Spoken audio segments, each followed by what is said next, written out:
আসসালামু আলাইকুম। Emerging study এর পক্ষ থেকে সবাইকে স্বাগতম জানাচ্ছি। আশা করি শিক্ষার্থী বন্ধুরা তোমরা সবাই ভালো আছো, নিরাপদে আছো।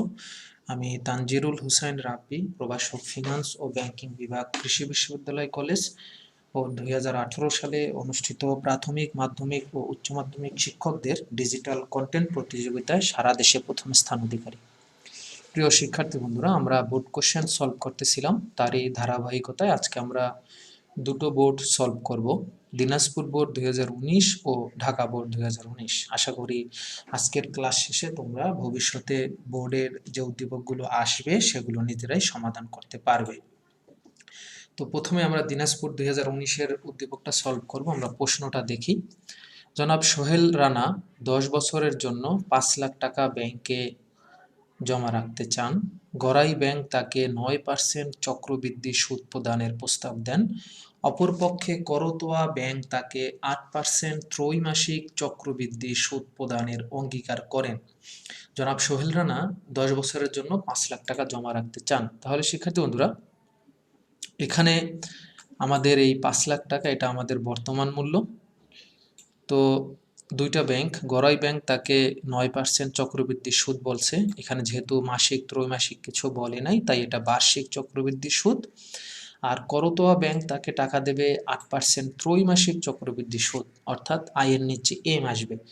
যখনই চক্রবৃদ্ধি সুদ বছরে একাধিকবার হবে, তখনই শিক্ষার্থী বন্ধুরা কি হবে, আয়ের নিচে এম চলে আসবে। এখানে যেহেতু ত্রৈমাসিক বলছে, তার মানে 3 মাস পর পর। ঠিক আছে, আশা করি এটা বুঝতে পারছো।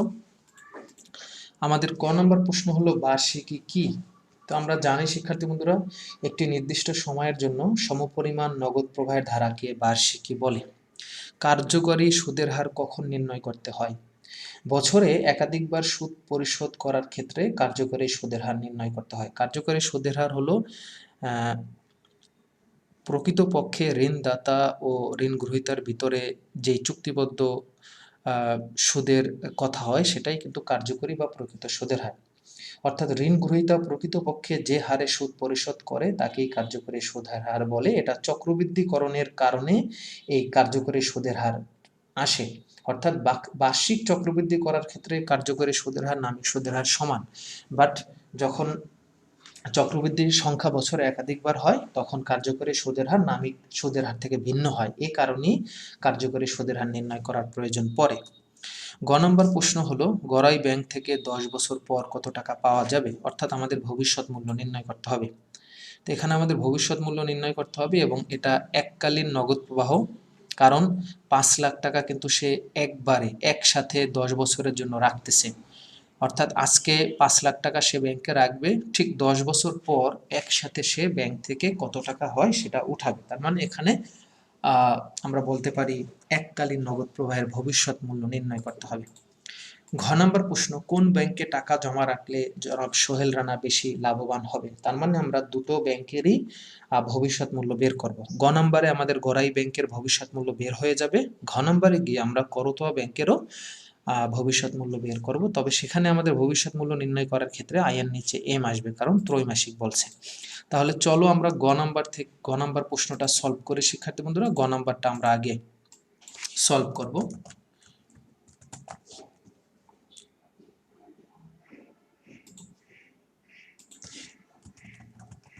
গড়াই ব্যাংকে জমাকৃত অর্থের ভবিষ্যৎ মূল্য নির্ণয় আমরা করব। গড়াই ব্যাংকের জমাকৃত অর্থের ভবিষ্যৎ মূল্য আমরা নির্ণয় করব। তো যেহেতু এটা এককালীন নগদ প্রবাহ, এককালীন নগদ প্রবাহের সূত্র আমরা জানি, এবি সমান সমান পিভি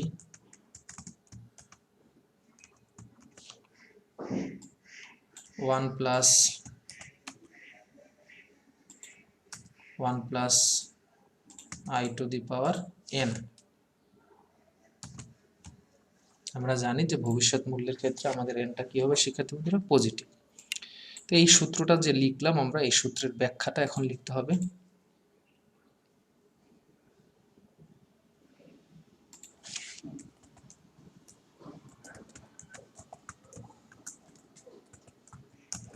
এখানে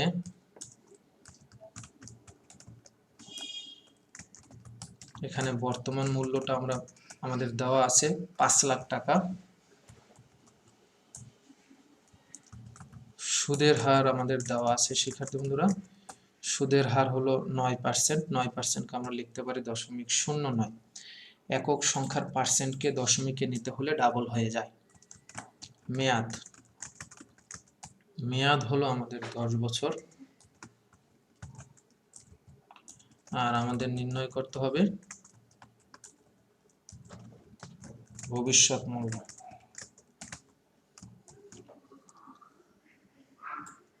বর্তমান মূল্যকে আমরা পিভি দ্বারা প্রকাশ করি, সুদের হারকে আই দ্বারা প্রকাশ করি, মেয়াদকে এন দ্বারা এবং ভবিষ্যৎ মূল্যকে এফবি দ্বারা। এখানে কিন্তু শিক্ষার্থী বন্ধুরা আমরা চক্রবৃদ্ধি সংখ্যা নেই, অর্থাৎ আয়ের নিচে যে এম সেটা কিন্তু নাই, কারণ এখানে বলছে 9% চক্রবৃদ্ধি সুদ, অর্থাৎ এখানে মাসিক ত্রৈমাসিক কিছুই বলে নাই। ঠিক আছে, যদি মাসিক ত্রৈমাসিক বলতো তাহলে কিন্তু এম আসতো। তো এটা হলো আমাদের বর্তমান মূল্য, সুদের হার হলো আমাদের 9%, বছর হলো 10 বছর। আমাদের বের করতে হবে 10 বছর পর কত টাকা পাওয়া যাবে, অর্থাৎ ভবিষ্যৎ মূল্য আমাদের বের করতে হবে। তো আমরা এখন সূত্রে মান বসাই।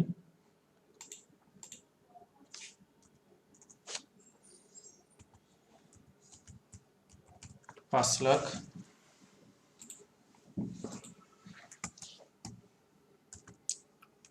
ওয়ান প্লাস 0.09 আর পাওয়ার হলো 10 বছর।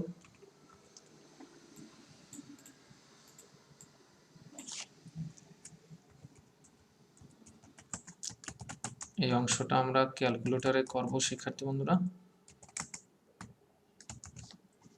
তো আমরা ক্যালকুলেটরটা নিয়ে আসি।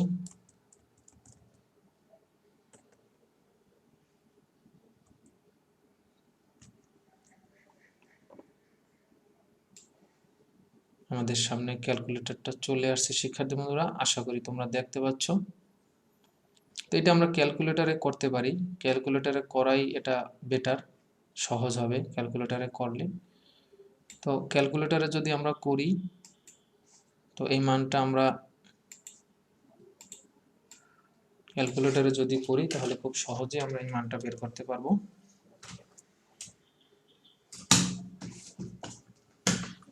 আমরা ক্যালকুলেটরে কিভাবে করব, 1 প্লাস 0.09 পাওয়ার দেব 10, তাহলে আমাদের মান চলে আসবে শিক্ষার্থী বন্ধুরা। তো ক্যালকুলেটরের ব্যবহার সম্পর্কে তোমাদের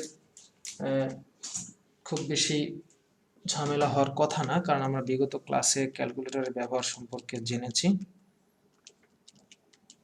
তো আমাদের মান আসছে 2.3636 তো আমরা এখন যদি দুইটা গুণ দিই, এটার সাথে যদি আমরা 5 লাখ গুণ দিই, তাহলে আমাদের অ্যান্সার চলে আসবে 11,83,680 টাকা। 11,83,680 টাকা।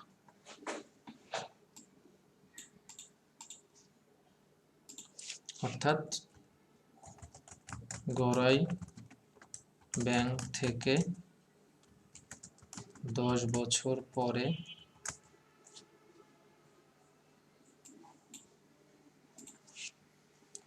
11,83,680 টাকা পাওয়া যাবে।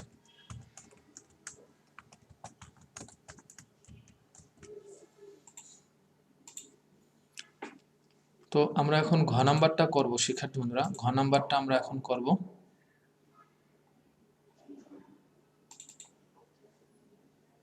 ঘ নাম্বারটা আমরা এখন করব শিক্ষার্থী বন্ধুরা। ঘ নাম্বার প্রশ্নটা আমাদের সামনে চলে আসছে। ঘ নাম্বার উদ্দীপকটা পড়ি। উদ্দীপকটা আমরা তো পড়েছি, ঘ নাম্বার প্রশ্নটা আমরা পড়ি। কোন ব্যাংকে টাকা জমা রাখলে জনাব সোহেল রানা বেশি লাভবান হবে? শিক্ষার্থী বন্ধুরা, আমরা কিন্তু মাত্র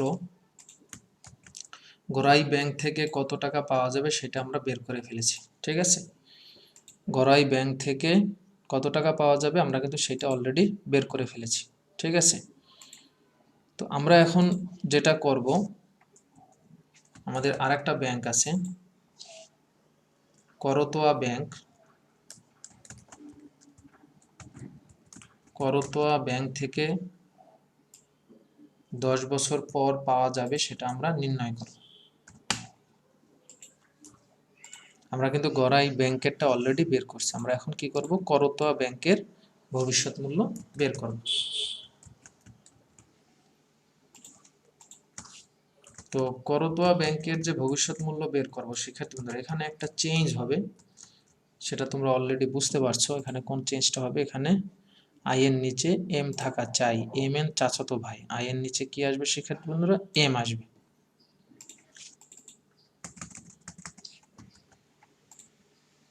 এখানে আই আসবে, এখানে আই এর নিচে এম থাকা চাই, এম চলে আসবে এবং এম এন চাচাতো ভাই, এবং ভবিষ্যৎ মূল্য মানে এমটা পজিটিভ।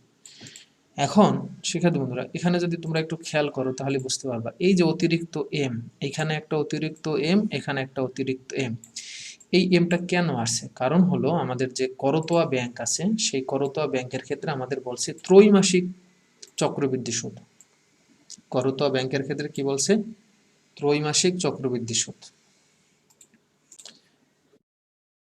শিক্ষার্থী বন্ধুরা তোমরা বুঝতে পারছো যে এই ত্রৈমাসিক চক্রবৃদ্ধি বলার কারণেই আমাদের আয়ের নিচে এম আসছে এবং এম এর সাথে এন গুণ হয়েছে। ঠিক আছে। তো আমরা এখানে ব্যাখ্যাটা লিখব, এখানে আমাদের বর্তমান মূল্য কোনো চেঞ্জ নেই, বর্তমান মূল্য যেটা আগে ছিল সেটাই হবে, অর্থাৎ 5 লক্ষ টাকা। সুদের হার একটা চেঞ্জ হবে, কারণ সুদের হার করতোয়া ব্যাংকের ক্ষেত্রে চেঞ্জ আছে। করতোয়া ব্যাংকের ক্ষেত্রে সুদ হলো 8%, 8%কে আমরা লিখতে পারি 0.08। এরপর হলো মেয়াদ, মেয়াদে কোনো চেঞ্জ নাই, মেয়াদ ওই 10 বছরই। আর হলো চক্রবৃদ্ধির সংখ্যা, এখানে কিন্তু চক্রবৃদ্ধির সংখ্যা আসবে, আগেরটা কিন্তু বলছে কোনো ত্রৈমাসিক মাসিক কিছু বলে না, বার্ষিক ছিল, আর এখন তো চক্রবৃদ্ধির সংখ্যা হলো ত্রৈমাসিক। ত্রৈমাসিক মানে হলো 3 মাস পর পর, ত্রৈমাসিক মানে কয় মাস পর পর, 3 মাস পর পর। তাহলে শিক্ষার্থী বন্ধুরা বছরে 3 মাস কয়বার আসে, 4 বার, 3 4 12, আমাদের নির্ণয় করতে হবে ভবিষ্যৎ মূল্য। তো বর্তমান মূল্যকে আমরা পিবি দ্বারা প্রকাশ করি, সুদের হারকে আই দ্বারা প্রকাশ করি, মেয়াদকে এন দ্বারা প্রকাশ করি, চক্রবৃদ্ধির সংখ্যাকে এম দ্বারা প্রকাশ করি, আমাদের বের করতে হবে শিক্ষার্থী বন্ধুরা ভবিষ্যৎ মূল্য কত, এটা আমাদের বের করতে হবে। তো এটা আমরা একটু উপরে দিয়ে রাখি। তো এখন আমরা মানটা বসাই, 5 লাখ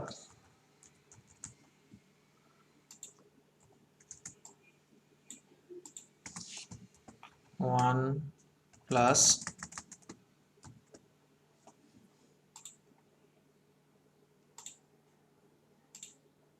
আমাদের আই হলো 0.08, আর এম এম হলো ত্রৈমাসিক, ত্রৈমাসিক বলার কারণে এম এর মান হবে 4, আর উপরে আমাদের কি হবে, এম এর সাথে এন গুণ হবে।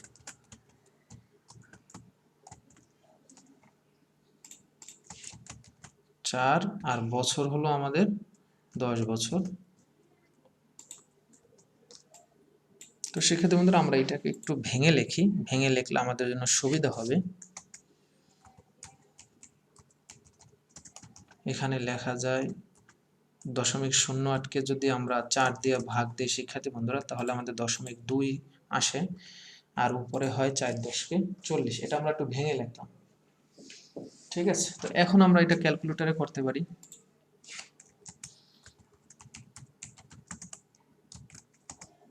তো ক্যালকুলেটরটা আমরা নিয়ে আসি এখন।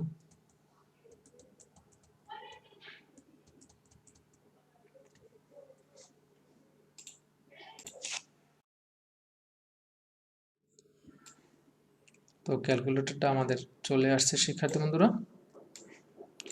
তো আমরা এই অংশটা লিখি, ব্র্যাকেট দেই 1 প্লাস 0.02 1 প্লাস 0.02 আর উপরে পাওয়ার হলো 40। তো আমাদের রেজাল্ট আসছে অনেক আসে, আমরা 5 ঘর পর্যন্ত নেব। 2.20803 আমরা 5 ঘর নেব, অর্থাৎ 20803। আর এরপর যেহেতু 9 আছে, 9 সংখ্যাটা 5 বা 5-এর বেশি, তাই আমরা এখানে 4 দিয়ে দেব। ঠিক আছে, 2.20804। তাহলে আমরা যদি এইটার সাথে 5 লাখ গুণ করি, গুণ 5 লাখ, 11,04,020 টাকা আমাদের উত্তর আসছে। 11,04,020 টাকা, 11,04,020 টাকা আমাদের উত্তর আসছে। শিক্ষার্থী বন্ধুরা, তোমরা দেখতেই পাচ্ছ। তো আমরা যদি এটা একসাথে করতাম সেটাও কিন্তু করা সম্ভব ছিল, অর্থাৎ এই অংশ থেকে যদি করতাম তাহলে কিভাবে করতাম, 0.08 ভাগ 4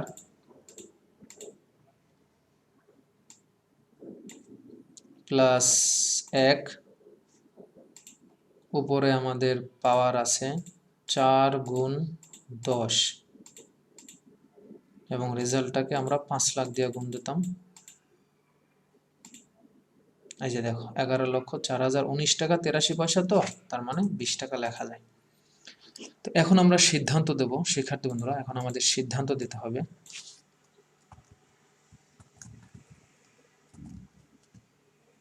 এখন আমরা সিদ্ধান্ত দেব।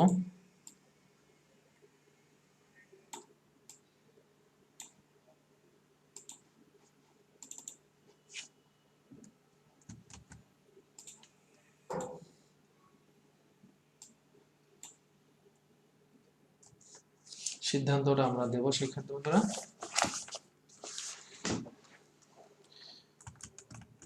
আমরা সিদ্ধান্তটা এভাবে যাই, দেখা যাচ্ছে যে একই পরিমাণ অর্থ একই সময় এর জন্য জমা রেখে আমাদের বিনিয়োগকারী হলো জনাব সোহেল রানা,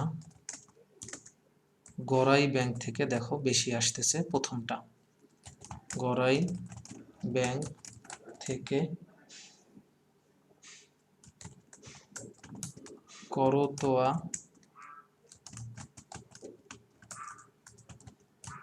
করতোয়া ব্যাংকের চেয়ে কত টাকা বেশি পাচ্ছে?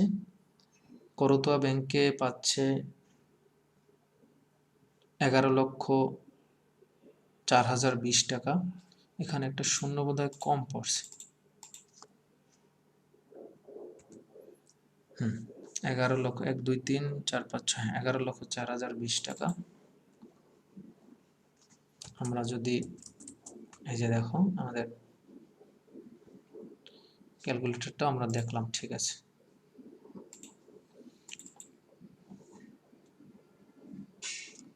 ওকে, কত বেশি পাচ্ছে? গড়াই ব্যাংক থেকে পাচ্ছে 11,83,680 টাকা, আর এখানে পাচ্ছে 11,04,020 টাকা। তার মানে কত টাকা বেশি পাচ্ছে?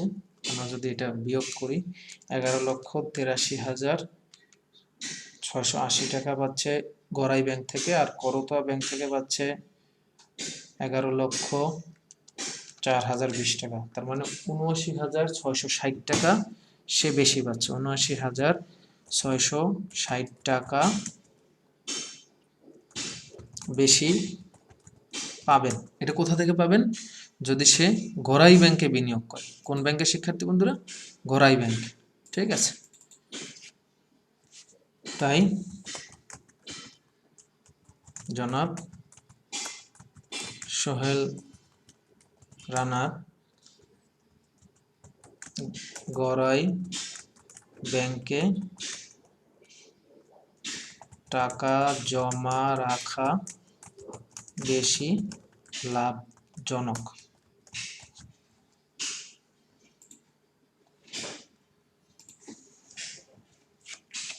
তো শিক্ষার্থী বন্ধুরা, তাহলে আমরা বিষয়টা বুঝতে পারলাম, কারণ আমরা জানি যে পাওয়ার ক্ষেত্রে বেশিটা নেব, মানে আমরা পাওয়ার ক্ষেত্রে যেখান থেকে আমরা বেশি পাবো আমরা সেটা গ্রহণ করবো, আর প্রদান করার ক্ষেত্রে যেখানে কম পরিশোধ করা লাগে, যেখানে কম প্রদান করা লাগে আমরা সেটা নেব। এখন তো জনাব সোহেল রানা পাবে, তার মানে গড়াই ব্যাংক থেকে সে কি সর্বোচ্চ পরিমাণ টাকা পাচ্ছে, গড়াই ব্যাংক থেকে সে বেশি টাকা পাচ্ছে তুলনামূলকভাবে, গড়াই ব্যাংক থেকে সে বেশি টাকা পাচ্ছে আর করতোয়া ব্যাংক থেকে সে কম পাচ্ছে। তো এই দুটোর ভিতরে তুলনা করলে দেখতে পাই যে সে গড়াই ব্যাংক থেকে ৭৯,৬৬০ টাকা বেশি পাচ্ছে। তো এটা বুঝতে পারছি। তো চলো আমরা পরের বোর্ড শুরু করি, ঢাকা বোর্ড ২০১৯। যদিও ঢাকা বোর্ড ২০১৯-এর একটা উদ্দীপক আমরা সলভ করেছিলাম, কিন্তু এই অধ্যায় থেকে দুইটা প্রশ্ন আসছিল, দুইটা উদ্দীপক আসছিল। তো আজকে সেই দ্বিতীয় উদ্দীপকটা দেখি। নাহিদ ৫ বছর পর একটি মোটরসাইকেল কিনতে ইচ্ছুক। শিক্ষার্থী বন্ধুরা, নাহিদ একটা মোটরসাইকেল কিনবে, কিন্তু মোটরসাইকেলটা আজকে কিনবে না, কখন কিনবে? ৫ বছর পরে কিনবে। ঠিক আছে, তো ৫ বছর পরে মোটরসাইকেলটির বাজার মূল্য ১,৫০,০০০। তার মানে এটা কিন্তু আজকের মূল্য না, ৫ বছর পরের মূল্য। এই যে নাহিদ যে মোটরসাইকেলটি কিনবে, সেই মোটরসাইকেলটির ৫ বছর পরের মূল্য হলো ১,৫০,০০০। তার মানে এটা ভবিষ্যৎ মূল্য। এখন তার বাবা এই টাকা পাওয়ার জন্য, অর্থাৎ ৫ বছর পর মোটরসাইকেলটি কেনার ১,৫০,০০০ টাকা পাওয়ার জন্য তার বাবা কি করলো? সোনালী ব্যাংকে ৭০,০০০ টাকা এখন জমা রাখতে চায়। সোনালী ব্যাংকে ৭০,০০০ টাকা এখন জমা রাখতে চায়, তার মানে এটা হলো বর্তমান মূল্য। ঠিক আছে, সোনালী ব্যাংক ১২% সুদ দেয়, এটা হলো সুদের হার, অর্থাৎ এই ৭০,০০০ টাকার উপরে সোনালী ব্যাংক ১২% সুদ দেয়, এবং এটা মাসিক ভিত্তিতে চক্রবৃদ্ধিকরণ হয়। এটা মাসিক ভিত্তিতে চক্রবৃদ্ধিকরণ হয়। ঠিক আছে, মাসিক ভিত্তি মানে হলো বছরে ১২ বার এই ৭০,০০০ টাকার উপরে প্রতি মাসেই সুদ দেওয়া হবে, চক্রবৃদ্ধি হারে এই সুদটা বাড়তে থাকবে, এবং এটা হলো এককালীন নগদ প্রবাহ। কেন? কারণ হলো ৫ বছর পরে মোটরসাইকেল কিনতে চাচ্ছে, আজকে না কিন্তু। তার মানে এই টাকাটা যে রাখবে ৭০,০০০, বারবার না কিন্তু একসাথে ৫ বছরের জন্য ৭০,০০০ টাকা রাখবে, এবং তার বাবা আশা করতেছে এই ৭০,০০০ টাকা সুদে আসলে চক্রবৃদ্ধি হারে বাড়তে বাড়তে বাড়তে বাড়তে ৫ বছর পর একসাথে ১.৫ লাখ টাকা হবে, then he can purchase his motorcycle. এই হলো আমাদের উদ্দীপক। শিক্ষার্থী বন্ধুরা, এখন আমরা প্রশ্ন দেখি। বৃত্তি কি? বৃত্তি মানে হলো বার্ষিকী, একটি নির্দিষ্ট সময়ের জন্য সমপরিমাণ নগদ প্রবাহের ধারাকে বার্ষিকী বা বৃত্তি বলে। এই প্রশ্নটা কিন্তু অনেকবার আসছে। ঠিক আছে, ৬৯ বিধিটি বুঝিয়ে লেখো। শিক্ষার্থী বন্ধুরা, আমরা দেখেছি যে বিধি ৬৯ এবং বিধি ৭২ দুটোই হলো কত সময়ে বা কত সুদের হারে তোমার টাকাটা ডাবল হবে। তবে বিধি ৬৯ বলতে বোঝাচ্ছে অর্ধবার্ষিক চক্রবৃদ্ধিকরণের ক্ষেত্রে জমাকৃত অর্থ কত সুদের হারে বা কত সময়ে দ্বিগুণ হবে তার নির্ণয়ের কৌশল, এই বিধি ৬৯। উদ্দীপকের আলোকে কার্যকরী সুদের হার নির্ণয় করো। কার্যকরী সুদের হার শিক্ষার্থী বন্ধুরা, যেটাকে আমরা বলি প্রকৃত সুদের হার, অর্থাৎ এফেক্টিভ ইন্টারেস্ট রেট, EIR। আর ঘ নম্বর বলছে মেয়াদ শেষে নাহিদ কি মোটরসাইকেলটি কিনতে সক্ষম হবে? গাণিতিকভাবে যুক্তি প্রদর্শন করো। অর্থাৎ মেয়াদ শেষে যদি এই ৭০,০০০ টাকার ভবিষ্যৎ মূল্য, এই ৭০,০০০ টাকার ভবিষ্যৎ মূল্য ৫ বছর পরে যদি ১.৫ লাখ টাকা বা ১.৫ লাখ টাকার বেশি হয়, ন্যূনতম ১.৫ লাখ টাকা হলেই নাহিদ মোটরসাইকেলটি কিনতে পারবে। তো চলো আমরা প্রথমে কার্যকরী সুদের হার নির্ণয় করি। এখানে আমাদের কার্যকরী সুদের হার নির্ণয় করতে হবে। কার্যকরী সুদের হার মানে হলো প্রকৃত সুদের হার। ঠিক আছে, তো আমরা তাহলে সূত্রটা লিখি কার্যকরী সুদের হার নির্ণয়।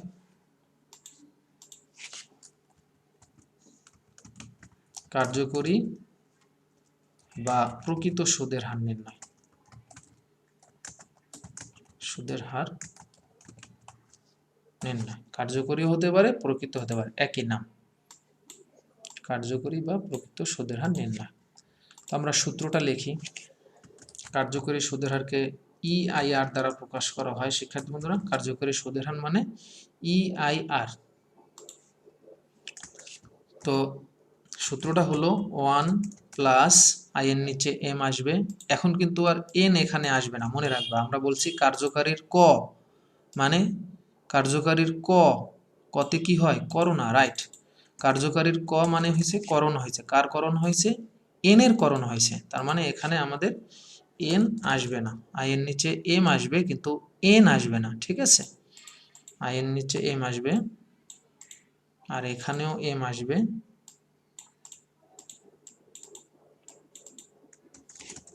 -1। তো আমরা সূত্রটা লিখলাম, আশা করি তোমরা দেখতে পাচ্ছ শিক্ষার্থী বন্ধুরা। সূত্রটা তাহলে কি লিখলাম?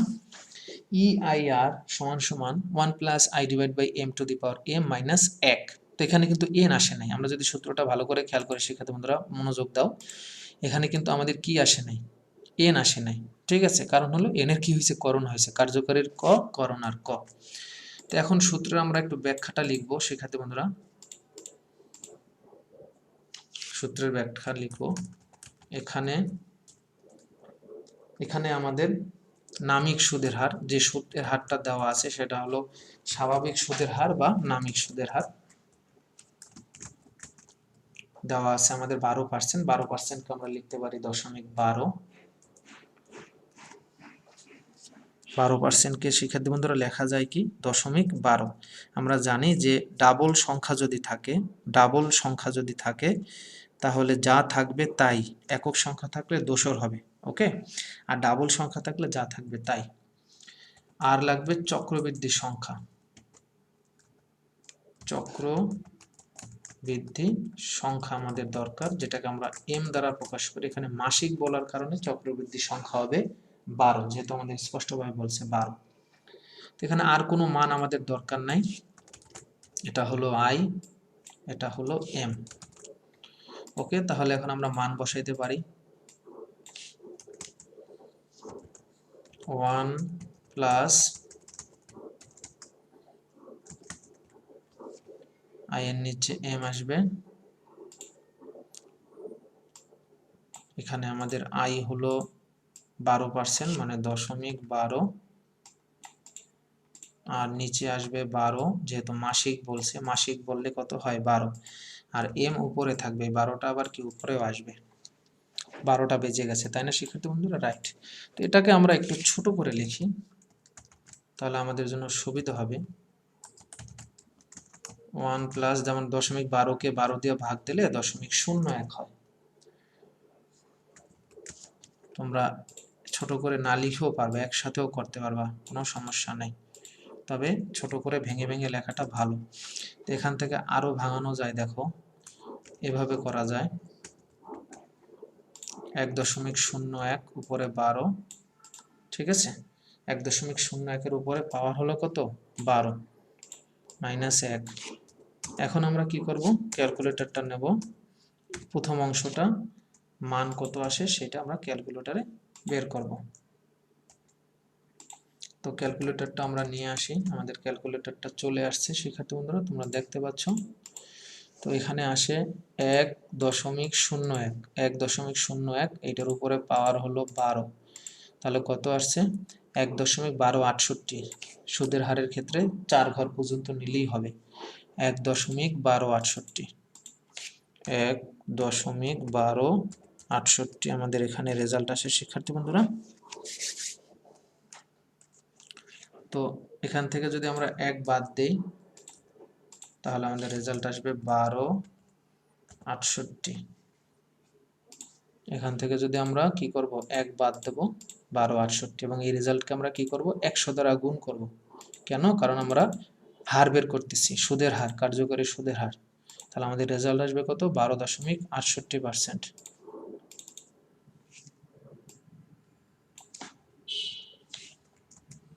12.68%। তাহলে আমাদের রেজাল্টটা বের হলো, কার্যকরী সুদের হার, ব্যাংক জমার কার্যকরী সুদের হার কত? 12.68%। তো এটা আমরা একটু লিখে দেই।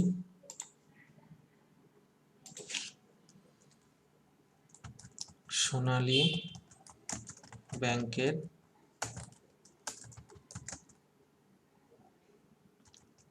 কার্যকরী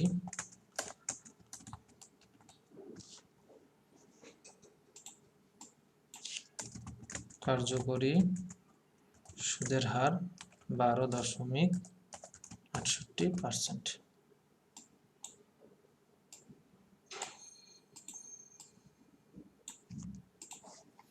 তো সেক্ষেত্রে বন্ধুরা আশা করি তোমরা বিষয়টা বুঝতে পারছো। ঠিক আছে, সোনালী ব্যাংকের কার্যকরী সুদের হার আমরা নির্ণয় করছি। এখন আমরা ইচ্ছা করলে এটা ক্যালকুলেটরে এভাবেও করতে পারতাম। আমরা যদি তোমাদেরকে দেখাই তাহলে বুঝতে পারবা। অর্থাৎ যদি এখানে রাখতা, এই যে এখান থেকেও কিন্তু আমরা এখানে চলে আসতে পারতাম। আমি তোমাদেরকে বুঝাই বিষয়টা। দেখো, তুমি কিন্তু এখান থেকেও এখানে আসতে পারতা, সেটাও কিন্তু সম্ভব ছিল। ঠিক আছে, সেটা কিভাবে দেখো, এখানে কত আছে, 0.12কে 12 দিয়ে ভাগ দেই, 0.12 ভাগ 12 কত আসছে, 0.01। কত আসছে, 0.01। এর সাথে আমাদের যোগ হবে 1, উপরে পাওয়ার হলো আমাদের 12 মাইনাস 1 গুণ 100 চলে আসছে 12.68%। তো আশা করি শিক্ষার্থী বন্ধুরা এটা তোমরা বুঝতে পারছো। ঠিক আছে, তো চলো আমরা ঘ নাম্বার প্রশ্নটা সলভ করি। ঘ নাম্বার প্রশ্নটা হলো, মেয়াদ শেষে নাহিদ কি মোটরসাইকেলটি কিনতে সক্ষম হবে? গাণিতিকভাবে যুক্তি প্রদর্শন করো। শিক্ষার্থী বন্ধুরা, নাহিদের বাবা আজকে 70,000 টাকা রাখবে, এটা হলো বর্তমান মূল্য, এবং ব্যাংক 12% সুদ দেবে এবং প্রতি মাসে দেবে। তার মানে আমাদের ভবিষ্যৎ মূল্য নির্ণয় করতে হবে, এই 70,000 টাকার ভবিষ্যৎ মূল্য নির্ণয় করতে হবে। যদি 70,000 টাকার ভবিষ্যৎ মূল্য 1.5 লাখ টাকা হয় কমপক্ষে, তাহলে নাহিদের বাবা এই মোটরসাইকেলটি নাহিদের জন্য কিনে দিতে পারবে। ঠিক আছে, তাহলে আমাদের এখানে কি নির্ণয় করতে হবে শিক্ষার্থী বন্ধুরা? এখানে আমাদের নির্ণয় করতে হবে সোনালী ব্যাংকে আমরা জমাকৃত অর্থের ভবিষ্যৎ মূল্য নির্ণয় করব। সোনালী ব্যাংকে নাহিদের, আচ্ছা এটাই লিখি, সোনালী ব্যাংকে জমাকৃত অর্থের ভবিষ্যৎ মূল্য নির্ণয়। সোনালী ব্যাংকের ভবিষ্যৎ মূল্য নির্ণয় করলে আমরা চেক করতে পারবো যে নাহিদের বাবা আসলে মোটরসাইকেল কিনতে পারবে কিনা। তার মানে এটা এককালীন নগদ প্রবাহের সূত্র আমরা এখানে ব্যবহার করব। কেন এককালীন নগদ প্রবাহ? কারণ 5 বছরের জন্য টাকাটা একসাথে রাখবো। ঠিক আছে,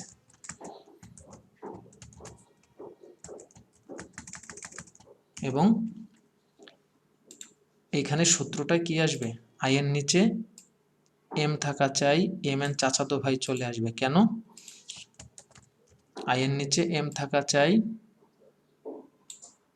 আই এর নিচে এম থাকা চাই, এম এন চাচাতো ভাই ভবিষ্যৎ মূল্যের ক্ষেত্রে পজিটিভ হয়। এখন এই অতিরিক্ত এমটা কেন আসছে সেটা আশা করি আর তোমাদের বোঝানোর দরকার নাই। এই অতিরিক্ত এম আসছে কারণ এখানে বলছে মাসিক মাসিক চক্রবৃদ্ধি। ঠিক আছে, এই মাসিক চক্রবৃদ্ধি বলার কারণে আই এর নিচে এম আসছে, এম এন চাচাতো ভাই। তো এখানে আমরা সূত্রের ব্যাখ্যাটা লিখি। এখানে বর্তমান মূল্য আমাদের দেওয়া আছে 70,000 টাকা সে আজকে রাখবে। সুদের হার দেওয়া আছে 12%, মানে 0.12। তোমরা এভাবেও লিখতে পারো 12% বা 0.12, এভাবেও লেখা যাবে। মেয়াদ দেওয়া আছে, মেয়াদ হলো আমাদের 5 বছর, আর চক্রবৃদ্ধির সংখ্যাও আমাদের দেওয়া আছে। চক্রবৃদ্ধির সংখ্যা মাসিক বলার কারণে কি হবে, 12 হবে। তো বর্তমান মূল্যকে আমরা পিবি দ্বারা প্রকাশ করি, সুদের হারকে আই দ্বারা প্রকাশ করি, মেয়াদকে আমরা এন দ্বারা প্রকাশ করি, আর চক্রবৃদ্ধি সংখ্যাকে এম দ্বারা প্রকাশ করি। তো আমরা এখন কি করব শিক্ষার্থী বন্ধুরা, মানটা বসাবো। এটা একটু আমরা পাশে সরাই রাখি। ওকে, তাহলে আমরা এখন মানটা বসাই।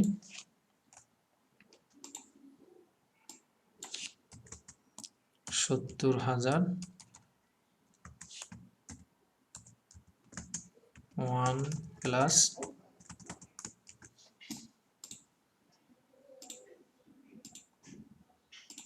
আমরা আই এর মান বসাবো। আই হলো আমাদের 12%, 12%কে আমরা লিখতে পারি 0.12 আর এম হলো আমাদের মাসিক বলার কারণে বছরে 12 মাস, তার মানে 12 বার। আর উপরে হবে আমাদের এম গুণ এন, এন হলো আমাদের 5 বছর। উপরে আমরা কি করলাম, এম এন চাচাতো ভাইকে বসাই দিলাম। ওকে, তো আমরা এটা ইচ্ছে করলে একটু ভাঙাই করতে পারি, ঠিক আছে। যদি আমরা এটা একটু ভাঙাই নেই সেটা আমাদের জন্য একটু বেটার হয়, আর ভাঙাই না করলেও করা যায়, সমস্যা নাই। উপরে হয় 5 12 60। তো এটা যদি তুমি ভাঙাই করো তোমার জন্য অঙ্ক করতে একটু ইজি হবে, আর যদি ভাঙাই না করো শিক্ষার্থী বন্ধুরা সেটাও সম্ভব, ঠিক আছে। তো আমরা এখন এই অংশটা ক্যালকুলেটরে করব। 70,000 এই মানটা আমরা ক্যালকুলেটরে দিয়ে নিয়ে আসবো। আমরা ক্যালকুলেটরটা নিয়ে আসি। ক্যালকুলেটরটা আমাদের কাছে চলে আসছে শিক্ষার্থী বন্ধুরা, আশা করি তোমরা দেখতে পাচ্ছ।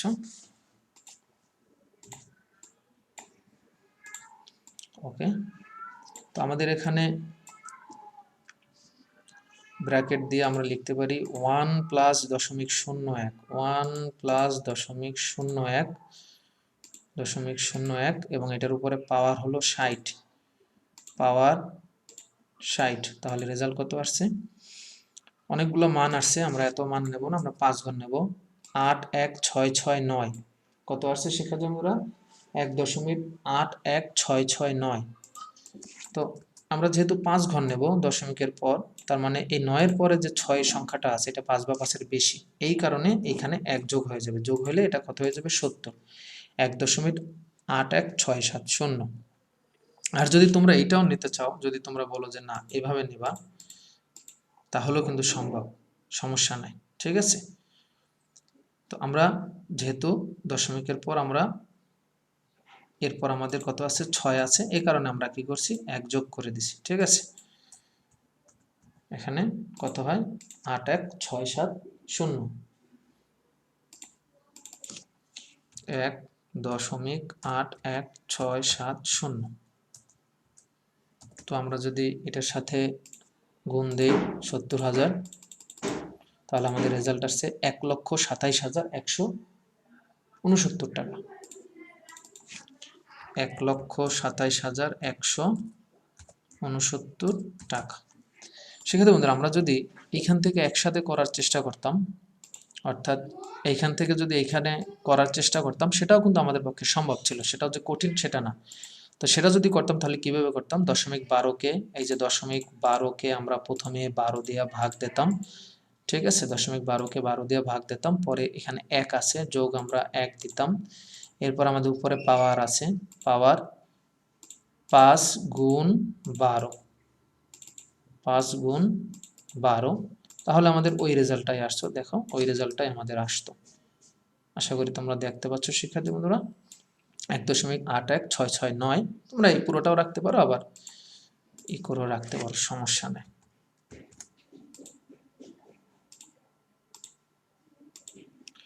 তো এখন আমরা সিদ্ধান্ত দেব যে মোটরসাইকেলটি কিনতে সে সমর্থ হবে কিনা। আমাদের মোটরসাইকেলটি কেনার জন্য তার প্রয়োজন ছিল কত টাকা শিক্ষার্থী বন্ধুরা? মোটরসাইকেলটি কেনার জন্য তার প্রয়োজন ছিল 1.5 লাখ টাকা, ঠিক আছে। মোটর সাইকেলটির মূল্য 5 বছর পরে হবে 1,50,000 টাকা। অন্যদিকে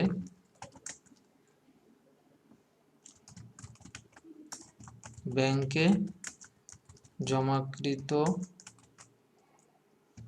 অর্থ 5 বছর পরে দাঁড়াবে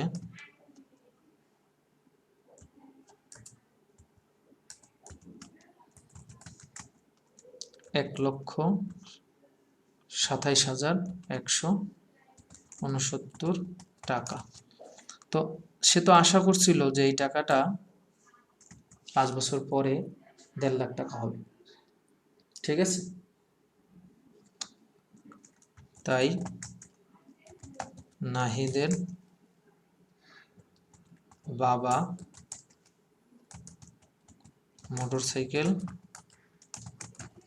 কিনে বা মোটরসাইকেল ক্রয় করতে পারবে না, কেননা তার টাকার ঘাটতি পড়বে, কেননা তার ঘাটতি পড়বে, ঘাটতি মানে তার শর্ট হবে, ঘাটতি পড়বে, তার কত টাকা ঘাটতি পড়বে সেটা আমরা একটু দেখাই দিতে পারি, না দেখাইলেও হবে, সমস্যা নাই, এই পর্যন্ত লিখলেও হবে। ঘাটতি পড়বে কত টাকা, 1.5 লক্ষ টাকা তার দরকার, আর তার থাকবে 1,27,169 টাকা। তাহলে কত টাকা শর্ট পড়ে সেটা আমরা দেখাই দিতে পারি। 1,50,000 মাইনাস 1,27,169, অর্থাৎ এই টাকাটা তার কি হবে, ঘাটতি পড়বে।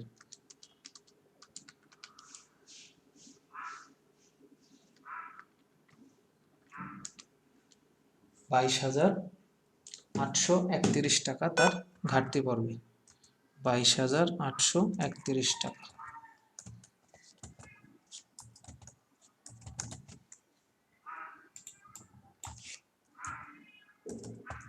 ঠিক আছে, এটা আমরা দেখাই দিতে পারি, এই টাকাটা তার কি হবে, সেক্ষেত্রে বন্ধুরা ঘাটতি পড়বে। এই টাকাটা অর্থাৎ সে যে ব্যাংকে 70,000 টাকা রাখবে, সে তো আশা করেছিল যে এই টাকাটা সুদে আসলে 1.5 লাখ টাকা হবে এবং সে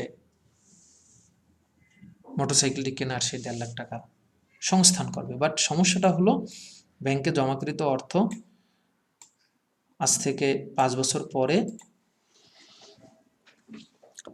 1,50,000 হচ্ছে না, ঘাটতি পড়তেছে, এই কারণে সে মোটরসাইকেলটি কিনতে ব্যর্থ হবে। তো আশা করি শিক্ষার্থী বন্ধুরা এটা তোমরা বুঝতে পারছো। আমরা আজকে দুটো বোর্ড সলভ করলাম, ঠিক আছে। তো তানজিরুল হোসেন রাব্বি স্যার তোমাদেরকে হেল্প করার ট্রাই করলো। এই ধরনের প্রশ্ন শিক্ষার্থী বন্ধুরা প্রায়শই আমাদের পরীক্ষায় আসে, বিশেষ করে বর্তমান মূল্য ভবিষ্যৎ মূল্যের এককালীনের এই ছোট ছোট কনসেপচুয়াল কোশ্চেনগুলো। তো এগুলো তোমরা বইয়ের উদাহরণ বেশি বেশি প্র্যাকটিস করবে। আমরা আরও বোর্ড কিছু কোশ্চেন সলভ করব, বোর্ড কোশ্চেনগুলো আমরা স্ট্যান্ডার্ড ধরে আগাচ্ছি। তো সেই পর্যন্ত সবাই ভালো থাকো, নিরাপদে থাকো। আসসালামু আলাইকুম রহমতুল্লাহ।